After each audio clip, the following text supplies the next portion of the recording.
Hey there, welcome to Board Game Hot Takes. My name's Tim. And this is Chris. This is Adam. And today we're going to be talking about the game we just finished playing, Orleans. But before we do have some poll results to discuss. But before we do that, this week, the Board Game Geek Golden Geek nominations for Best Podcast were just announced. I have no idea if we won that because that's in the future for us, but it's in the present for you. Go to BoardGameGeek.com and check out the Golden Geek Awards. If we're one of the 10 podcasts that got nominated for Best Board Game Podcast, we would really appreciate it if you get out there and vote for us.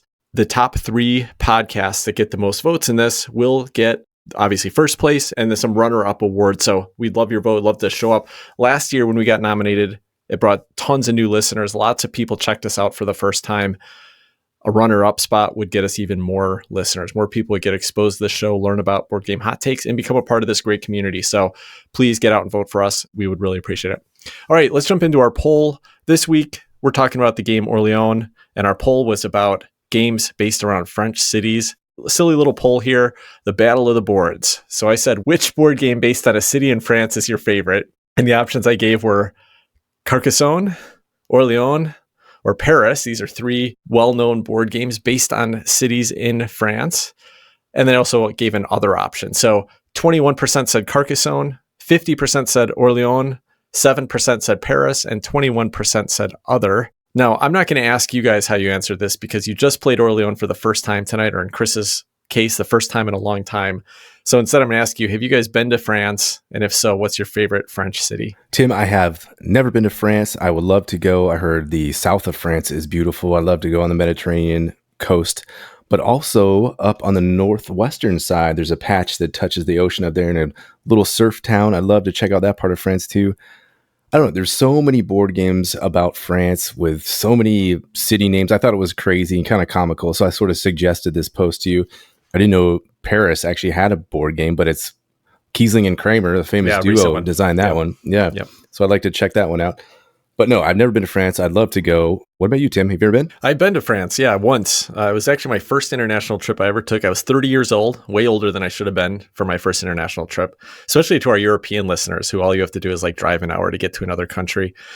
For us, it's a little bit further. Yeah, I went to Paris. My wife, I had just been dating her for about 6 months, and she recommended we take a trip together. Very awesome. I loved it. Paris was amazing. So it's my favorite French city that I visited because it's the only French city I visited. Yeah. What about you, Chris? Have you been to France? I haven't. I've actually never been to continental Europe. I've only been to Ireland and to Iceland, both of which, of course, are islands. So I've never been to the continent. But I'd love to go to France. It looks like a wonderful place. I would probably not be so excited about Paris just because, to me, cities are kind of the same everywhere. I like going out into the countryside, and I want to go to one of those crazy little villages they have where you can like touch the buildings on either side of the street with a hand on each side. Built into the hillsides with the little old historic buildings. That just sounds so charming to me. And I would love to go and drink some Alsatian Riesling. Chris, Paris is not like any other city you've ever been in, I promise. That's what they all say. It doesn't even look like any other city you've been in. It's all old, well-planned buildings, these city blocks. It looks beautiful. It's awesome. You should check it out. Great museums, great monuments, great towers. It's a cool place. Great jazz, too, by the way. Just like every other city in the world. Anyway, so I'm not going to read a lot of comments from our listeners, but I will mention that it seems like most of our listeners have never been to France either, because I asked this poll and a lot of people recommended games that were not about cities in France. The first one we got in our Facebook group, I had to call out really quickly because it just made me laugh. The first one we got, David Rodriguez said, Praga Caput Regni. And I said, now you're just trolling. And he said, no, I really do love that game, but it's not set in France. Several people recommended Castles of Burgundy, which of course Burgundy is not a city in France. It is a region of France, though. The one, though, that did come up several times that I hadn't thought about is Le Havre. Le Havre is a city. It's a port city in France. And that is supposed to be a great game. I'm excited to play it. In fact, a local friend and a listener of the show, I think Mel said she picked up a copy of this. And so I'm hoping to get this played with her soon.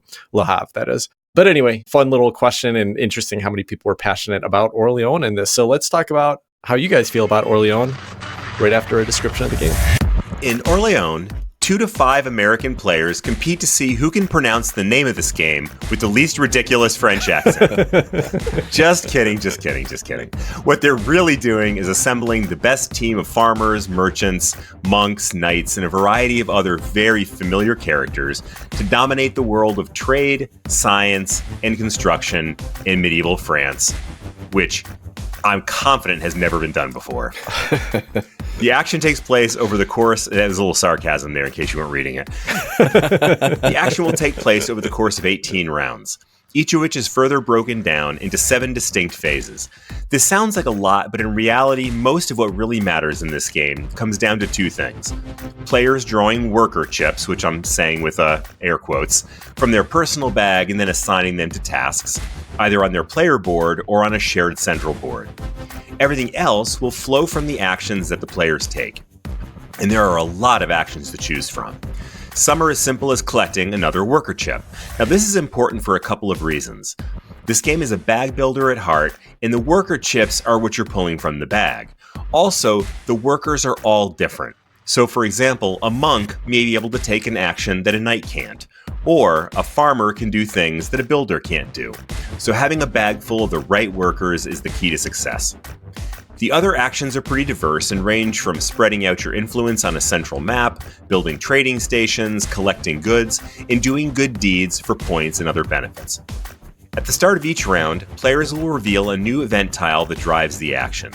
This may include taking income, harvesting goods, paying taxes, and a variety of other actions that will provide a benefit or a detriment to all the players. When the event tile deck runs out at the end of the game, players will tally their scores, and the player with the most points will be the winner. Orléans was designed by Rainer Stockhausen and is published by Capstone Games. Thanks for that description, Chris. Now, this was my 35th game of Orléans, at least the ones that I've tracked, and there's probably quite a few more plays of it I've had other than that. So I've got a lot of experience with this one. Chris, I think this was your third, if I remember right. I think you played this with me twice, about 5 years ago. And then Adam, this was your first play tonight. So we played on Tabletop Simulator, and we played with the Trade and Intrigue expansion. We played with a couple modules from it. We didn't play with everything in that expansion. I'll talk a little bit more about that as we get into the gameplay. But what do you guys think of the gameplay mechanisms of Orléans? Well, big picture wise, I thought it was incredibly fascinating, Tim. There's a whole bunch of stuff going on here. So it all spawns from this building of your bag and drawing out these little these circles. You're drawing out circles that are different colors. And then you start with only, I think it's 4 circles. And then you're putting those out into the actions that you want to do. And you have to be able to completely fill in the action that you want to do with those colors of workers, the colors of circles, basically, to put it in abstract terms.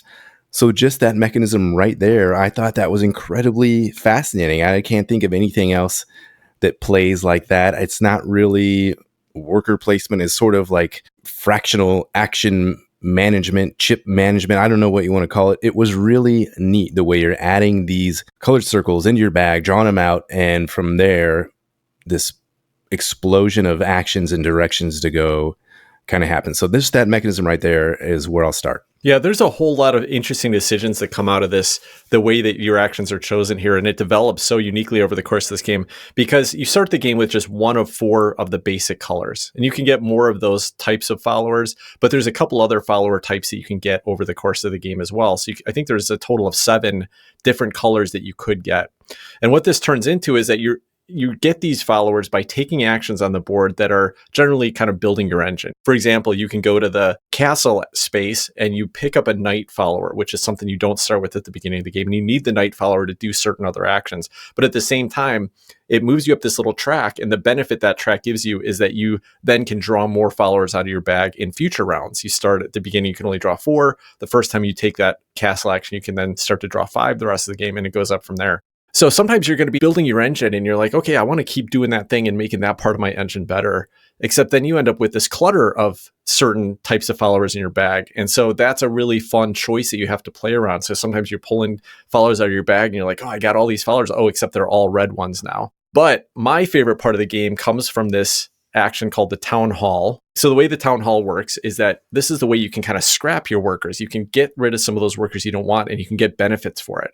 So what happens is you can put up to 2 of your followers on this Town Hall action, and then they go over to this good deeds board that is a whole bunch of benefits you can get. And each of the benefits only takes certain colors of workers there. And once a worker is placed there, it's gone out of your bag and it blocks that spot for the rest of the game. So a couple fun things happen there. One is that there's just a variety of benefits you can get. So sometimes you're like, I just need 2 coins. So you can just scrap 1 worker, get the 2 coins you need for whatever reason. But also once you fill up a section, once there's like 3 or 4 followers in a section, then there's an extra benefit. So there's a little bit of a tension about the race. Do I want to place the follower there and set somebody else up to place 2 followers there next turn? So all that stuff is super fun. What makes this good is this is one of the modules of the Trade and Intrigue expansion that we played with. Because the base game has this whole mechanism, but that board, that good deeds board that you're sending workers to is much less interesting. I don't remember what all the benefits are, but mostly I think you just get a couple of coins when you send a worker out to one of those spaces, and then a follower when you fill up a section. So less interesting. This one is a whole variety of different benefits you could get. I really like that, and that for me always creates some of the most interesting tension. The biggest reason to watch what the other players are doing and what followers they've got and what spaces are left on that board. So I always have a really fun time with that. You guys picked it up quickly. We filled up that whole board tonight. I play a lot of the time with people who just don't get the benefit of it. They're like, I don't want to give up a follower, especially on a first play. They're like, I don't want to lose my followers. I'm not going to send people there, but it can be such a huge advantage aside from just slimming out your bag and kind of keeping a smaller selection so that you're more likely to be drawing a good variety of workers. Yeah, that race is huge. And I mean, by the end of this, I was trying to get rid of workers out of my bag, trying to get rid of these chips, and I couldn't do it anymore because you guys had taken up all the good spots. And there was actually one round right toward the very end where there was like exactly one big spot left that was going to let you do something really good.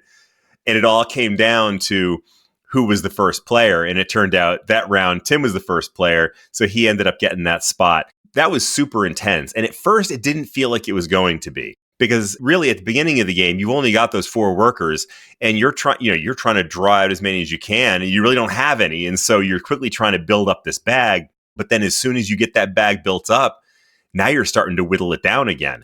And I think that's one of the things that was fun about this, because in a way, this felt to me like deck building, which is one of my favorite types of games.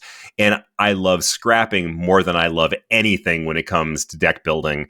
And in this one, the mechanism of the good deeds board was like scrapping with benefits, which you don't always get with deck building. A lot of times you're just scrapping for the sake of scrapping. I loved that. I thought that was a lot of fun.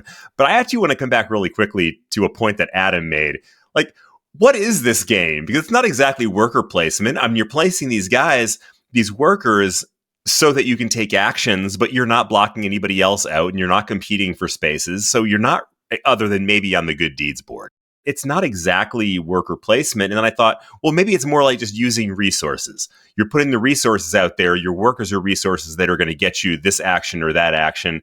But that's not really right either, because at the end of the round, you get all of your workers back. So it's not exactly like just using resources either. So, I mean, what do you call this? Is there a category for this, or is it just... It's still more worker placement than Star Wars Rebellion is. Yeah, I can't concur. I cannot concur.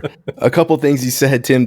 I think that town hall action, the good deeds board, that was definitely my favorite part of the game. Going over there, a couple moments of the game, you have that one spot with this expansion where you can throw one of your workery chippy guys up there just to get rid of it, and you can draw one right out of your bag, and you could throw it right back up there if you wanted to. You get to keep kind of going unless you get one of your starter chips. Then you can't throw that one away. So that one has to be retained on your board or in your drawn circle spot.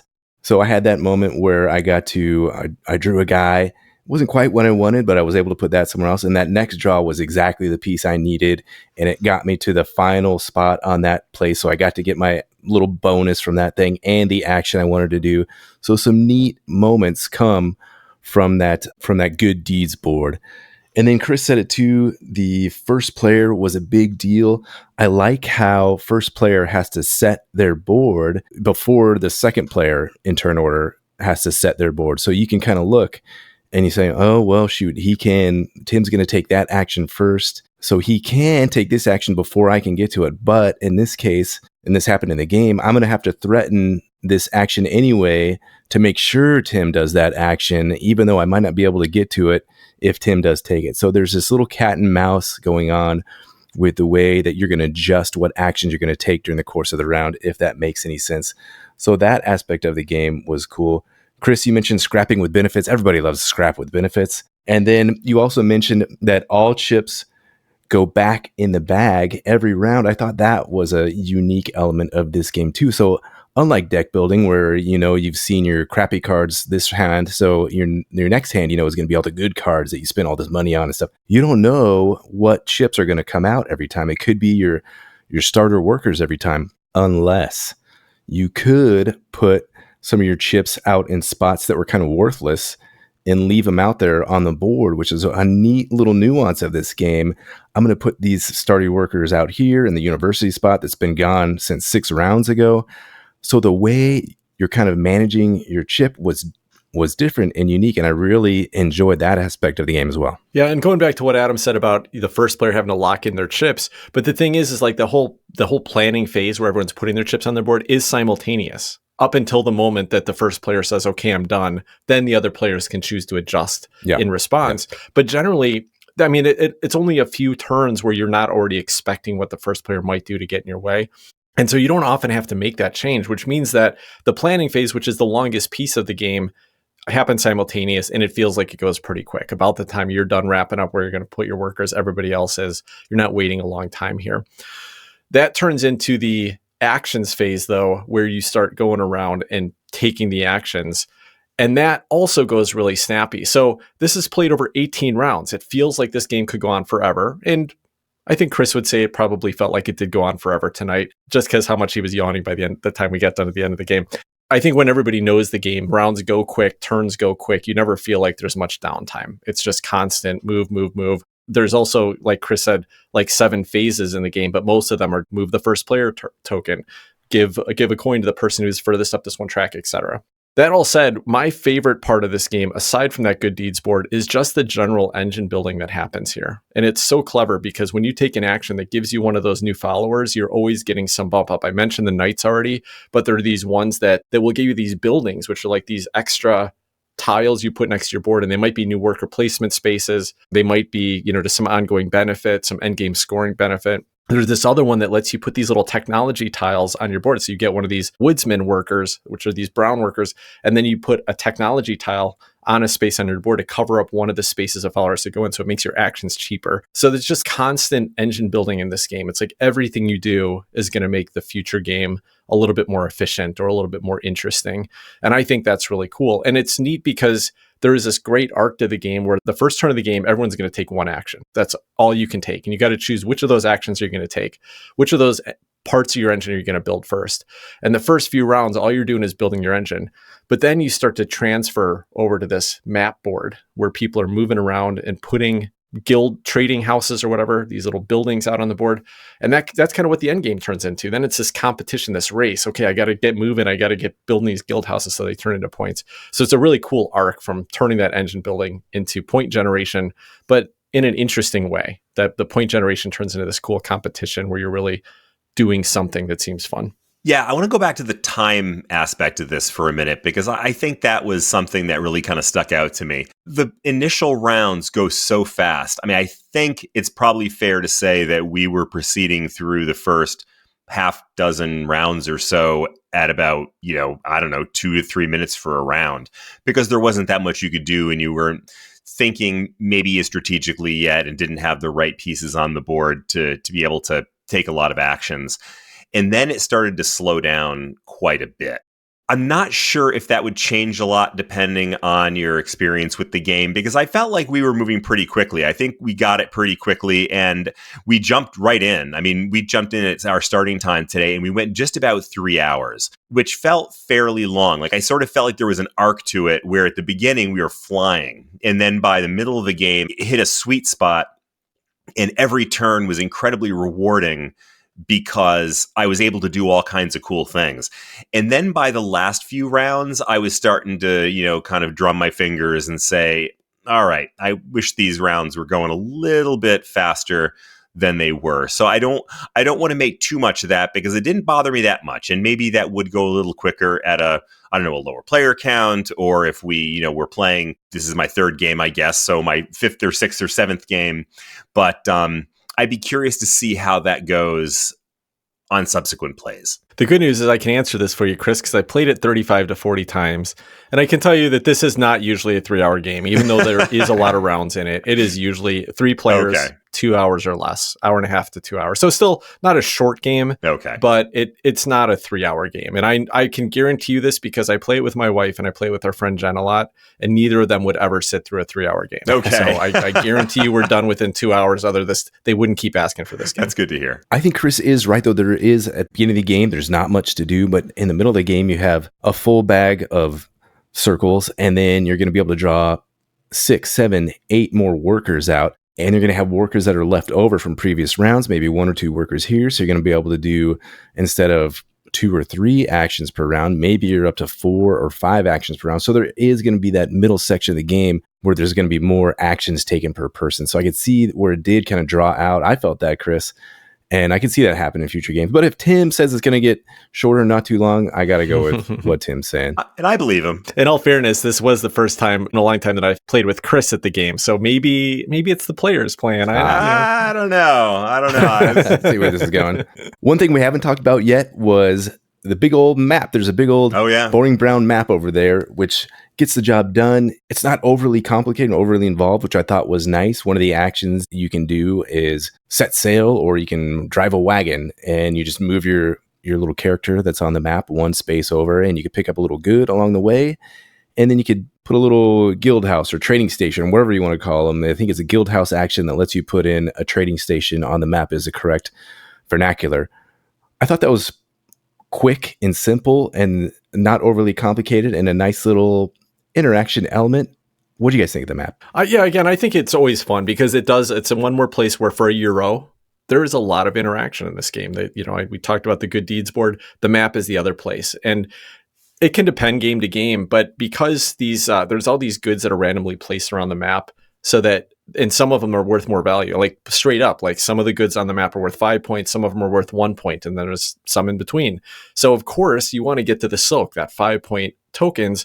So people are generally going to be motivated to kind of move to the richer areas of the map, which is, always creates this tension where if I get there and I put a trading house down, or guild house I don't know, the trading house, what's good, trading station. If I put a trading station down, you can't put one there anymore. And then all of a sudden you got to redirect, you got to go a different direction, or try to take 2 actions and get ahead of me so that you can place one there next. So fun interaction on the board. Deck builders do this, right? They turn from where you're engine building into point getting. I don't usually like the point getting, but in this case, the point getting is at least fun. You're still taking those interesting decisions to first take a move action, and then you get that good out of it, and then you get to place the guild house, the trading station. So I will never get that right. So I think at least for just end game point getting, and something you can kind of do throughout the game in small doses, I think it's interesting. I think it's a lot of fun. Yeah, I agree. I also like the map. I don't think it added anything particularly unique, but I think it added something very useful. You needed some way, like you said, Tim, to convert those actions into points. This is a nice way to do that. It also gave a little bit of a diversion from thinking about those little things that are happening on your player board. Basically, you just had to have something in this game that was a diversion from placing these little chips down on your player board. And this did it, I thought, perfectly fine. I thought that was a really enjoyable, not too complicated way of implementing that.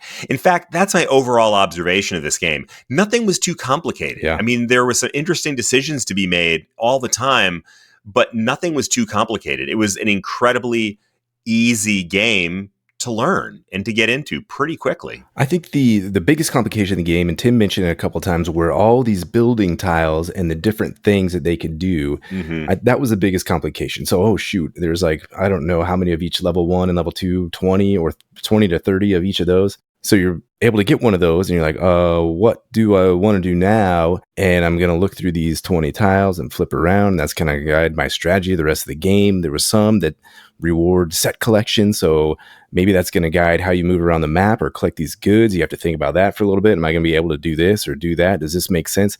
So while none of those individually were complicated, the decision of which one to pick was a chore. Yeah, and probably one of the things that slowed the game down. And so, those buildings are probably one of my favorite parts about the game and one of my least favorite parts about the game. And the reason it's one of my favorite parts is that it lets everyone kind of build a unique engine, take unique actions, give people different directions once you've built them.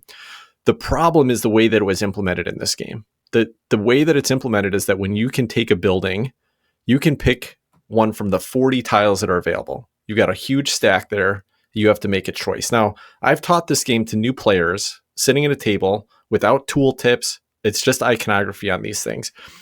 How does a new player make a decision on that? And if they're going to look through the appendix and read what all those things do, how long do you think that's going to take? So teaching a new player this game with the rule the way that it's written in the rule book like that it's not a good experience. I just found it to be a miserable experience the couple times I played like that. Now this is sacrilege. I don't do this often, but I almost immediately implemented a house rule. This is something that I was thinking about. What'd you say, Tim? I know. Were you what? Yeah. My but goodness. So it's something you. that I did find a Board Game Geek post at the time, and I was like, this is exactly what this game needed, and I played it this way ever since. So this is how I play the game, and I would recommend it. I really would.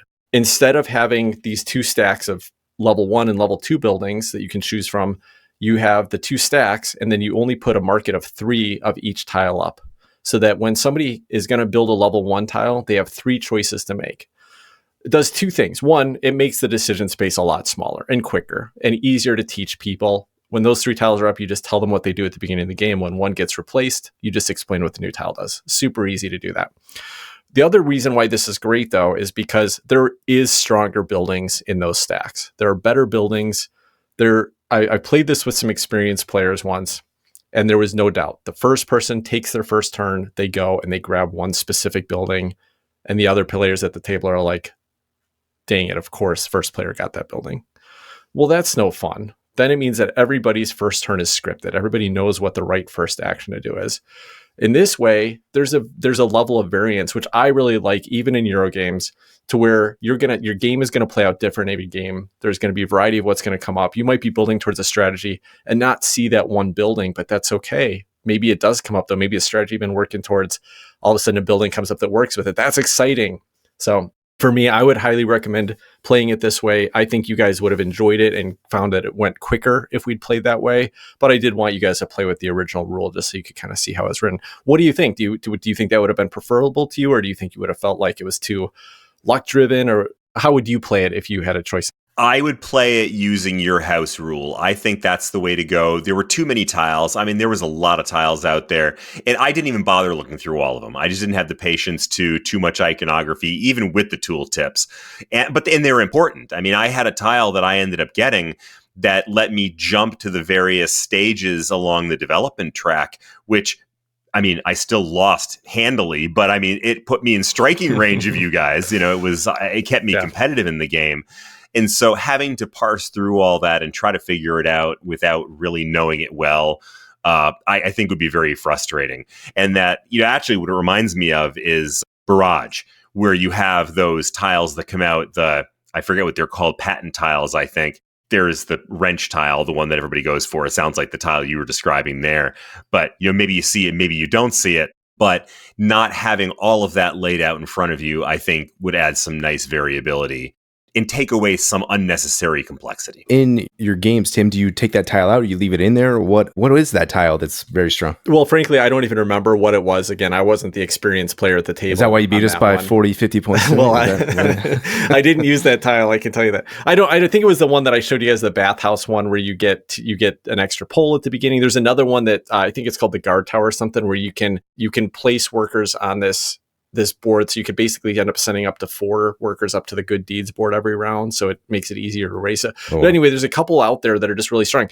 But I'll give you another example. Like, there's these 5 tiles in the board in the game that let you place 1 or 2 workers on them and you get a good. And of course, the goods have different value, right? So one of the tiles, you place 2 workers, you get a silk worth 5 points. Another one, you place 2 workers, you get a wine, which is worth 3 points.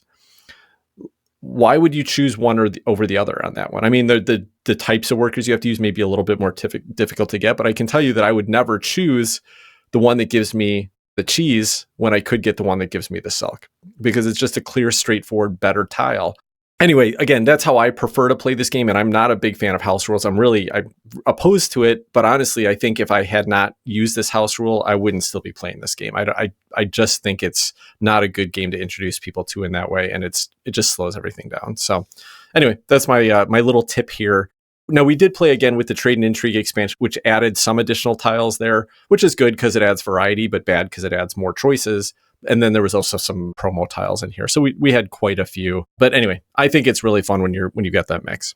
Let's jump into the theme and production of Orleans. Here is what kept me away from the game for so long. A big part of what kept me away from the game for so long. I don't care about trading in France in brown colors, and Clemens Franz's artwork is just a huge turnoff for me in general. Having said that, I found it slightly charming in an old-timey board gamey kind of a way. The player boards were nice and useful. The map was clean and easy to use, and the little tracks were just fine. But again, nothing like stood out and was, extraordinarily exciting.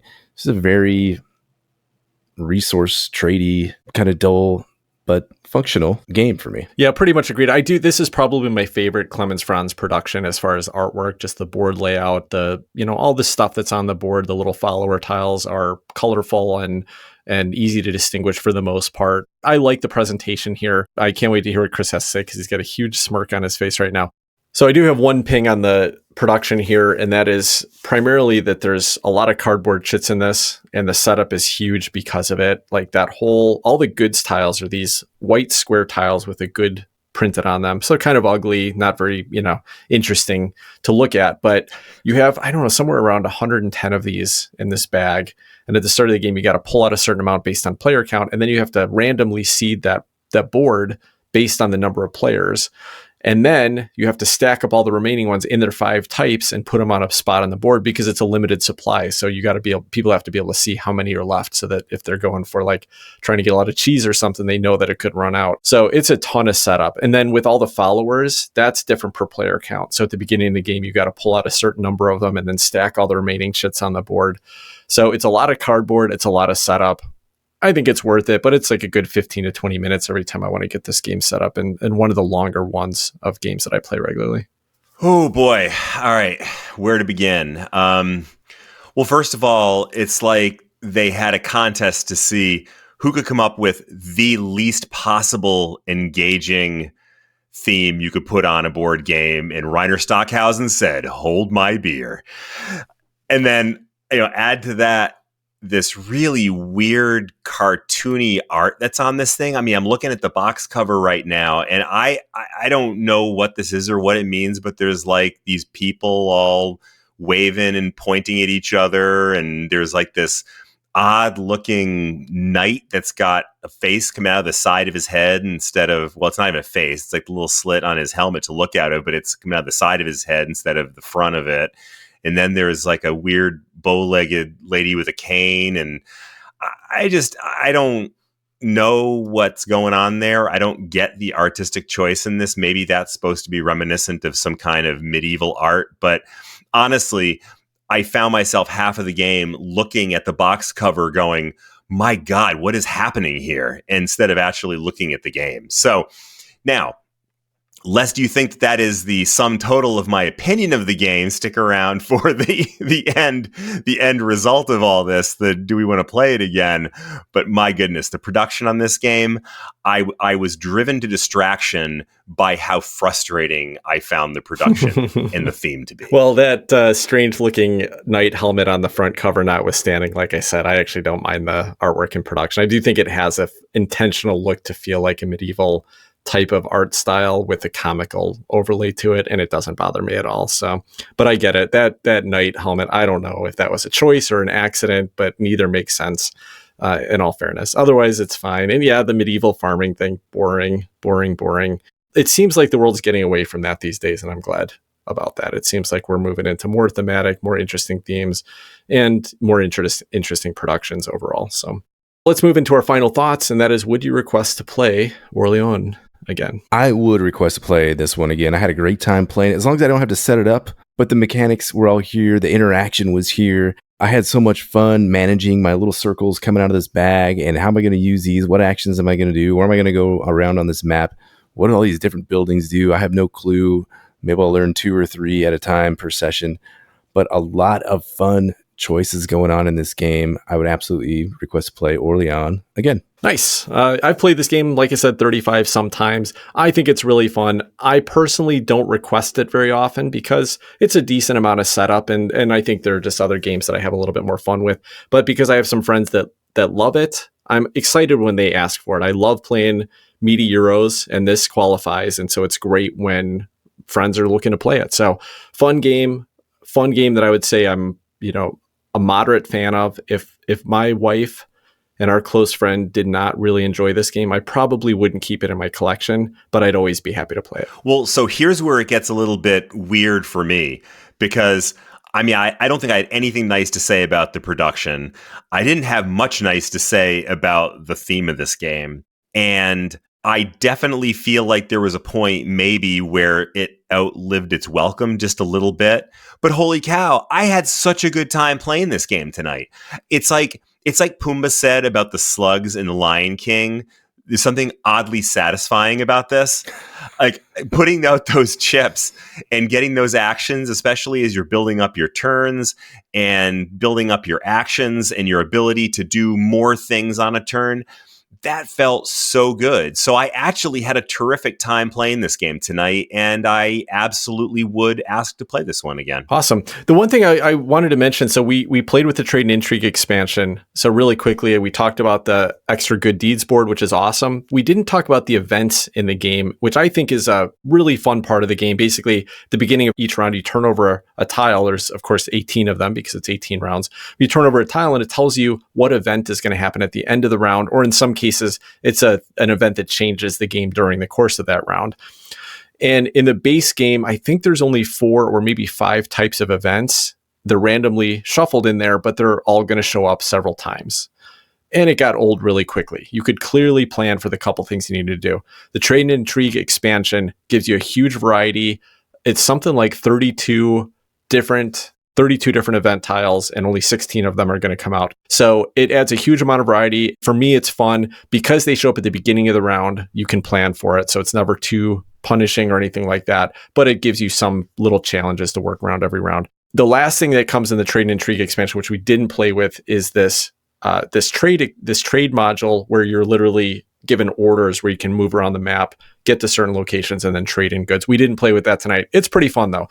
Bottom line, I just wanted to say, if you buy this game, buy the Trade and Intrigue expansion. It is a lesser game without it. It never would have gotten as many plays as it did if I didn't have it. Tim, what are your thoughts on ideal player count for this game? 3. Okay. Always 3. All right. And I'll second that comment Tim just made about the expansion, because even though, I guess I did technically play it without the expansion maybe one time, but it was so long ago, I don't remember. But I can clearly see if we kept seeing the same events over and over again tonight, it wouldn't have been half the game that it was. Yeah. Well, that'll wrap up our conversation on Orleans. Oh, and by the way, this game was picked by our Patreon supporters.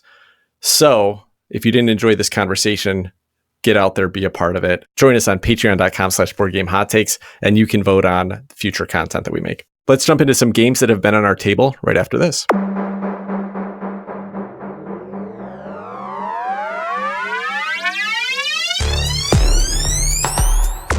Welcome back. What have you guys been playing this week? Galactic Renaissance, the Kickstarter published by Matago Games, and the designer is Christian Martinez. It's the same duo that did Inish. So there's some pedigree there.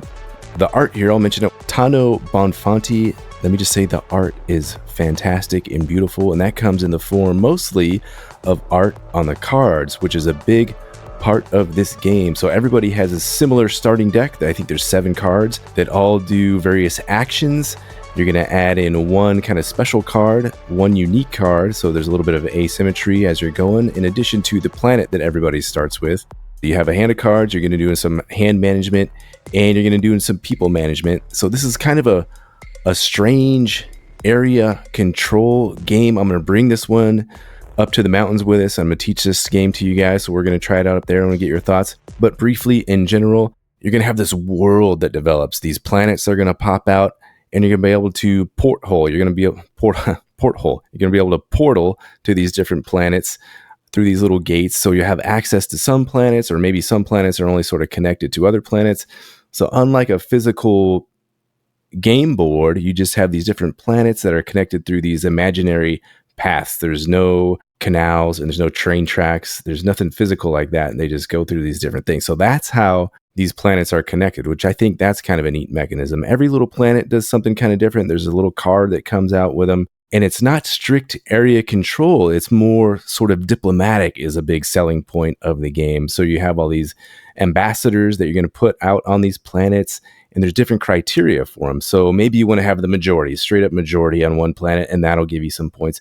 Maybe you just want to have 2 of your ambassadors there, and for some reason that's worth some points. Maybe you want to have the fewest ambassadors there, and that'll give you some points. So there's just different scoring criteria that are going to get you different points throughout the course of the game. So that's kind of neat. The scoring criteria evolves as you go on. So say if somebody gets 8, 9, 10 points, I forget what it is, but then there's a threshold that they cross, and a new scoring card turns up. So now you're going to have more ways to score as the game goes on. How do you even score in the first place? Well, it's one of your cards. You take one of your cards, you send one of your ambassadors, or you pull one of your ambassadors back from the hub planet, the home planet that everybody kind of meets at, and that activates your scoring. It's unique. So you guys will have a chance to see that. And again, as the game progresses, these scoring cards change. There's kind of 3 up at the top, 3 slots. You start with only 2, cross a threshold. A third one pops up, cross the next threshold. That first one flips over and there's a different scoring card on the top. So now one of your scoring criteria is gone and replaced with this new scoring criteria. And then that happens one more time. So you end up with 3 different scoring criteria than you began the game with. So that's kind of neat. Also, it's a card play game. You're going to play a card and do what it says, move your guys around, bring some guys back, draw a new card, or purchase a card from here, or make a new planet. A lot like the actions in Innis, if you remember. So there's like a explore a new planet that pops out a new planet, maybe put some guys on there. You get to select a little portal that's going to be connected to your other planets. And then you move the cosmic rabbit to the next one. Of course, there's a cosmic rabbit. Why not? The trick is once you play a card, you might be able to play another card and another card. So some cards are play it and then stop. Some cards are play it and you get to keep going. The order that you play these cards kind of matters too, because you don't reshuffle your deck. You just scoop those up and put them right underneath your deck. So you're kind of managing the order that these cards come out, in addition to how many other cards are coming into your deck. So there's a little bit of interplay there. So some neat stuff going on here. I played this one at 2, just one time with my dad. The scoring criteria got to this a little bit of a stalemate-y situation at the end of the game, which might have been a function of the 2 players. So that was a little odd, we'll say. So I'm interested to bring this one to you guys and see what you think. I'm a little hesitant on gameplay at this point. Overall, it seems good. That stalemate-y scoring conditions was a little funky for me, so that left a sour taste. I'm excited to try this one at 3 players. I just said a lot of words. What do you guys think about Galactic Renaissance? Well, I'm looking at pictures on this, and I remember you talking about this either when you first backed it or maybe at one of our Kickstarter episodes. But this is some of the coolest artwork. It's this kind of sci-fi artwork. I love it. I can't wait to look at these cards up close. Now, when you look at the components, it looks like a few, kind of like discs around the, kind of in the player area. There's not a big map or anything. And then a bunch of little tokens and components around it, which to me, this looked like it was going to be a lighter game. I'm thinking this is going to be like a Capital Lux 2 level weight, but it's actually rated a 3. And after you just explained all that stuff, I can see why it's probably got a little bit more weight than it appears based on the components. Very interested in trying it. I don't know if it's going to be for me, because like it depends. Some area control games can be when you're talking about things where you mentioned diplomacy. Does that mean that we're actually like having conversations, or is that just a kind of a theme of the game is diplomacy? No, so there's no like, give me this and I'll give you that. Okay. And we got to try this and try that. I was afraid. So Chris is a big sigh of relief over there too. You don't necessarily need area majority, and it's not like fight, and I kill all your guys. There's a little bit of that, but it's more like, I'm going to gently ask you to go back to your home planet for a little while, and we're going to build a little structure here. So I'm going to ask you to move off your space. Oh, now you want to come and add some more players here. Well, all right, I guess I'll move off to this planet and I'll try something else. So it's more a way of manipulating your figures, your characters and stuff around the galaxy to set yourself up for a good position to score a lot of points when you cross those thresholds. It does sound fascinating, the idea of diplomacy as the area majority control, whatever you want to call it, as opposed to combat. But I'll reserve judgment until we get a chance to play it, since that's coming up very soon. But my question is, were you serious about the Cosmic Rabbit? So I don't know why that's called the Cosmic Rabbit. There's actually a card that you get to do something special with this Cosmic. The Cosmic Rabbit is just a little character. There's 3 different portals. I don't know why I'm in trouble saying that word. There's a red, a circle and a triangle and a square. And the rabbit's just a tracker for the next portal that's going to pop out. So when you build a new planet, whatever the Cosmic Rabbit's on, maybe he's on the circles, you grab that, and that's how that planet's going to be connected to the rest of the universe. And then the rabbit moves on to the next shape. So only 3 shapes. He goes around and around and around, and he just hands out the portal. So he's somehow connects the worlds via these portals. And his card, when that pops up, it's pretty powerful. It gives you a great action, and then that gets shuffled back in to the available cards. Interesting. Very interesting. Not to be confused with the Cosmic Frog. Totally different. If he shows up, he eats your planet. That's right. Or part of a planet, as I've heard. Part of a planet. All right, well, speaking of beautiful artwork, I got a chance to play the Vale of Eternity this week. And I wanted to talk about this because this was one of the options on our poll for which game we played tonight. And this got second choice. So to those of you that voted for Vale of Eternity on our Patreon poll, you get to hear a little bit about it. This game is absolutely beautiful. It has some of the coolest fantasy artwork. It's a card-driven game, and all of the cards represent different mythical creatures. And it's a huge variety. Mythical creatures from Greek mythology, for example. Cerberus is in here. But then there's also mythical creatures from Eastern civilization. There's what looks like just fantasy creatures, but they're all put in this really kind of more fantasy, almost Pokemon style artwork, but really nice. Like where Pokemon is more cartoony, these have beautiful backgrounds, beautiful painted illustrations throughout them. Let's move on past the production for a second. This game is a blast. Okay, so this is a little card-driven Tableau engine builder. Think along the lines of, have you ever played Seasons or Res Arcana? Those are some good comparisons. The way it works is you've got this, what is essentially a pentagon in the middle of the table. It's shaped a little different, but it's got 5 sides to it. And so at the start of each round, you're going to deal twice the number of cards as there are players. So in our game, we played with 3 players, so 6 cards were dealt out. Now, each of the sides of this pentagon represent one of the elements. It's, your typical fire, wind, air, and earth. And then there's a dragon element. So those are your 5 elements. But basically, whatever cards come up, you put them on the side of the pentagon. And this is like a little marketplace. And every player is going to have these 2 bidding pawns. And these are nice, big, wooden, chunky tokens. You're going to do a snake draft. So you got these 6 cards out. Each player is going to end up getting 2 cards. So first person's going to reserve their first one, then second person, then third person. And then the third person gets to reserve the next one, and it comes back down. So everyone will have reserved 2. And then in player order, you basically do something with those 2 cards that you reserved. You either can take the card into your hand so that it's available for you to play, or you can basically sell the card, the monster that you just reserved.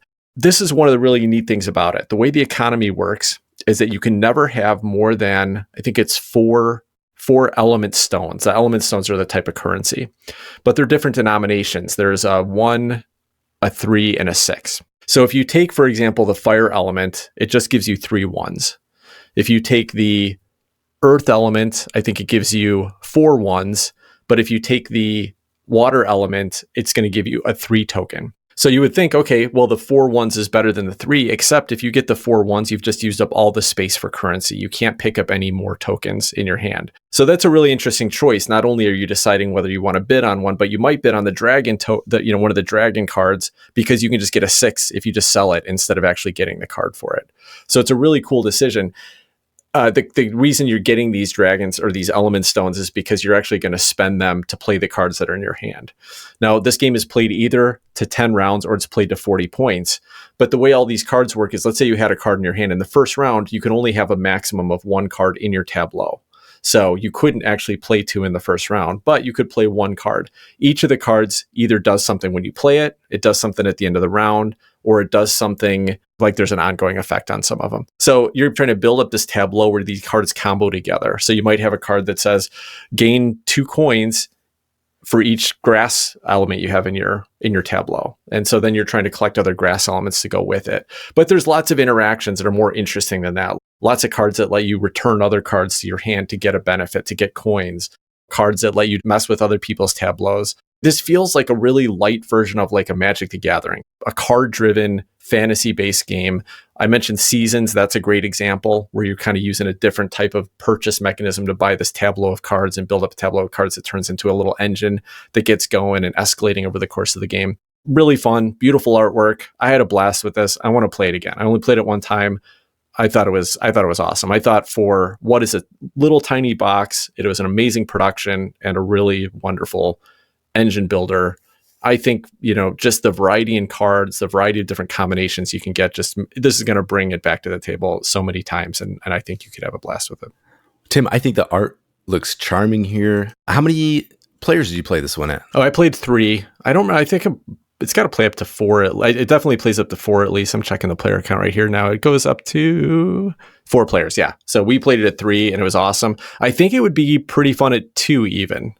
Probably more fun at 3 because there is some interaction and racing. But I think even at 2, one of the guys I played with said they did like it even more at 4 though, because it's just more cards out there in the market every round. So you just have more choices to auction from. It was pretty brisk. Like how long did it take to play the game? Yeah, we played a 3-player game with the teach was probably 45 minutes. So probably 35 minutes after everybody knows it. Did you run it back a couple times? Did you just play it the one time, or is this one you would see yourself? We started at like 11:30 at night. So just played it one time this time, but I wanted to, I would have been happy to jump back into it and play again. Now, the one thing I'll say, I think this is ripe for expansions, and I'm guessing there will be if it sells well, because even in the 3-player game, we made it almost all the way through the whole deck of cards. And so even though there's a variety and whose tableau they come up in is going to be a little bit different, I didn't like that you're going to see almost every card in the first game. One of the things I like about games like this is where there's exploration, where every once in a while you're like, oh, I haven't seen that card in a while. That's cool. And it goes really well with this thing that I've never seen it go with before. So, I mean, again, I think it's a great value for this little box, how much is in there. And I think it's going to be a ton of gameplay, but I think add one expansion that adds another 50% cards in there, and then all of a sudden it's like you could play this game indefinitely. Yeah, I feel like this is the exact opposite of Orleans, where Orleans, I was enjoying the game despite the artwork, and this one I feel like I would sit there and just lose myself in the artwork, is how beautiful it is. So regardless of whether the game itself was good or not, it would just be enjoyable to look at. So on my table is a game that I just got, but I haven't actually played my hard copy yet. It's Wolves, designed by Connor Alexander and published by Coyote and Crow. This is a game that we reviewed last year with Riley Stock from the Board Game Community Show and really enjoyed. It was probably one of the most unique game experiences that we'd had. It was a semi-co-op where you could win and be the winner of the game, but everybody had to survive in order to actually get to the point where we're even tallying up the score. That created some really interesting interactions. But what I wanted to talk about, because it's the part that's new to me, is the actual physical production. When we were playing it, we were noting that there wasn't a ton of art and relatively minimal production in terms of the pieces and whatnot. Actually having the physical copy now, I will say that the art hasn't changed much, but everything has been done so nicely. It's such a clean production. There's not, I don't think, a piece of plastic in this entire box. It's all nice, thick, heavy cardboard, beautiful little resources that are made of wood, meeples that are made of wood. Overall, just a super pleasant production on this one. Really looking forward to getting this one back on the table and enjoying this one again. And this time actually being able to do it while touching these lovely game pieces that come in the box. So hopefully one to get to the table soon. Brian Chandler, the reviewer from colorblindgames.com and a regular community member of ours, posted his review of this over on our Facebook group. I was looking at the production and it looks really cool. Yeah. We always thought it had a neat design to it, but the production does really stand out. These nice tokens and the boards and everything are colorful and bright. I still think it was a bit of a miss that they didn't include some kind of artwork on like the leader cards, at least, just to add a little bit of, take away the abstraction and give it a little bit more flavor. But, even like the resource cards, when you see them in full color, they look nice. They're bright color with some cool icons on it and stuff. So yeah, neat production, Chris. Do you have plans to get this played? Do you think you're going to get like one of your local groups, get 5 or 6 people together and try and give this a shot? Possibly. I'm not sure if this would be a hit or not with my local game group, or if the next time I play it is going to be when I play it with you guys. But I'll have to relearn it a little bit and remind myself of the rules, and then see if it's a game I can get played on a Thursday night. Just remember, they make you play Reiner Knizia games all the time. You can put them through just about anything. Well, it's a pretty good-natured group of folks, so I think that it would probably be successful. Whether it was a hit or not, that's a little harder to say, but it would be successful, I think. Well, I think that'll wrap up the show. Before we leave, I do have a great review. In fact, we got a few great reviews this week, but one of them is really long. So I'm going to start with that one this week, and we'll come back to the others in a coming week. So this was a review from Sweden. And by the way, if you enjoy this show, we really appreciate if you leave us a review on Apple Podcasts or rate us on wherever you listen to the show. But it's really fun to read these reviews on Apple Podcasts where you can, leave a full post about it. So this was from Exuriso from Sweden. I think this is our 3rd Swedish review that we've had, maybe 2nd, but in any case, that's awesome. Glad you guys are enjoying us over there. The review said, I came for Everdell, found Thunder Road Vendetta, and stayed for you. It's a 5-star review.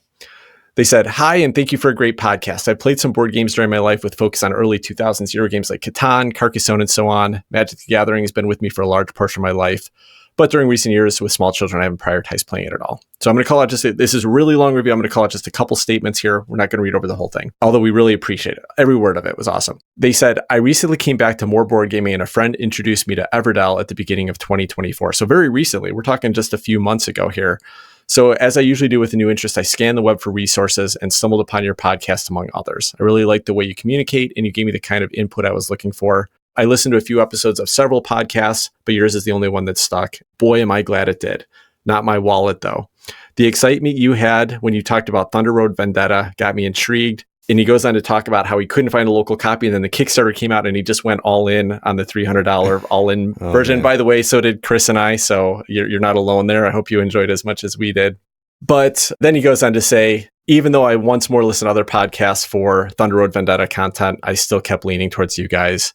Maybe I haven't found them all, but your podcast is the only one that got me hooked. For me, it's the way you talk to each other, how you all live ordinary lives with ordinary problems and a friendly tone. So far, I've listened to all episodes for 2024 and 2020, working my way to listen to all episodes made. Most games aren't for me, but I really like to hear your voices when I commute. Keep up the good work. Best regards, Eric. Eric, thank you so much. First of all, amazing that just a few months in, you've had to consume that much about board games from us, but I hope you find some winners in there, and really excited for you to get back into the hobby. Your entry into games is kind of what mine was, years of just playing a few of those games and then finding this hobby with so much variety, so many exciting things to experience and get into. I'm excited for you. So glad you're joining us for the ride here. Yeah, Eric, thanks for the kind words. And just like Tim, my entry to the hobby was very similar. Found a couple podcasts, latched onto, and I was like, what are these guys talking about? I don't know half of these words they're saying or any of these terms, but I enjoyed every second of it. And it was just quenching to listen to these things. So thanks for enjoying our podcast. Yeah, thank you so much. And I really, really hope that you enjoy Thunder Road Vendetta when you get that big box, because I figure on that one, at least if we're wrong, we're all going to be wrong together. All right, cool. Well, that will wrap up this week's episode. We are very excited. Next week, we are all getting together in just a few days in Big Bear, California we rented a cabin. We're going to be there gaming for a few days. So it's going to be exciting. Most likely our next episode that you hear will be our recap of Big Bear Con, unless something else gets in the way. So look forward to that. I am planning to take a little bit of video on this trip and make a little vlog for our Patreon supporters, exclusively for our Patreon supporters. So if you want to get some visuals of the trip, of course, come out to patreon.com/boardgamehottakes and give us some support there. Otherwise, we enjoy interacting with you on Blue Sky as well as our Facebook group. Until next week, take care, everybody. Good night, all. Bye-bye.